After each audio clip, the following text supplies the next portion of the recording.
শাক খেতে বাচ্চারা একদমই পছন্দ করে না, আর শাক দিয়ে যদি মজার রেসিপি তৈরি করে দেওয়া যায় তাহলে তো কোনো কথাই নেই। আজকে আমি পালং শাক দিয়ে খুব সহজভাবে তৈরি করে নেওয়া যায় তেমনি মোমোর একটি রেসিপি শেয়ার করছি। পালং শাকের এই মোমো তৈরি করার জন্য আপনার মাংসের কিমার দরকার হবে না, শুধুমাত্র সামান্য কিছু উপকরণ দিয়ে মজাদার এই মোমোটি তৈরি করতে পারবেন।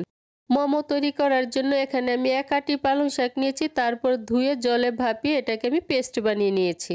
এবার এর সাথে দিয়ে দিচ্ছি স্বাদমতো লবণ আর 1 টেবিল চামচ তেল দিয়ে ভালো করে মিশিয়ে নিচ্ছি।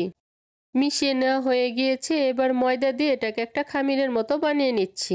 এখানে আমি কোনো রকম জল ব্যবহার করব না, এই পেস্ট দিয়ে একটা ডো বানিয়ে নিব আর ময়দাটা যতটুকু লাগে ঠিক ততটুকুই দিয়ে দিব।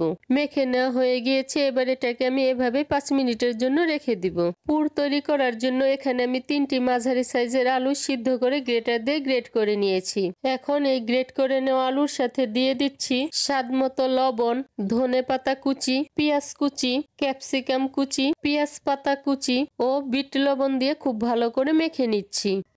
মেখে নেওয়া হয়ে গিয়েছে, এবার 2 টেবিল চামচ গ্রেট করে নেওয়া গাজর দিয়ে আবারও খুব ভালো করে মেখে নিচ্ছি। এখন আমি যে ময়দাটা মেখে রেখেছিলাম তার থেকে লেচি কেটে সামান্য পরিমাণ ময়দা ছিটিয়ে বড় একটা রুটি বেলে নিচ্ছি। রুটিটা আমার বেলে নেওয়া হয়ে গিয়েছে, আর রুটিটা খুব বেশি পাতলা বা খুব বেশি মোটা হবে না। এবার পছন্দ মতো শেপে কেটে নিচ্ছি। কেটে নেওয়া হয়ে গিয়েছে, এবার তৈরি করে রাখা আলুর পুর এর মধ্যে দিয়ে দিচ্ছি। তারপর রুটির চারদিকে জল লাগিয়ে পুলি পিঠার মতো বানিয়ে নিচ্ছি। এবার মোমোর শেপটা দেওয়ার জন্য 2টা মাথা একসাথে জোড়া লাগিয়ে দিচ্ছি। এভাবে করে সবগুলো মোমো আমি বানিয়ে নিচ্ছি। ভাপানোর জন্য মোমো মেকারে আগে জল ফুটিয়ে নিয়েছি। মোমো মেকারের সাথে ছিদ্রযুক্ত যে চালনিটা থাকে তাতে সামান্য পরিমাণ তেল ব্রাশ করে নিয়েছি। এখন মোমোগুলো এর মধ্যে দিয়ে দিচ্ছি। তারপর ঢাকনা দিয়ে 10 মিনিট আমি ভাপিয়ে নিব। 10 মিনিট পর মোমোগুলি আমার তৈরি করে নেওয়া হয়ে গিয়েছে, এখন এগুলোকে আমি তুলে নিব। মোমোর সাথে খাওয়ার জন্য খুব সহজভাবে একটি সস তৈরি করে নিচ্ছি। তার জন্য 3 টেবিল চামচ টক দই ভালো করে ফেটিয়ে নিয়েছি।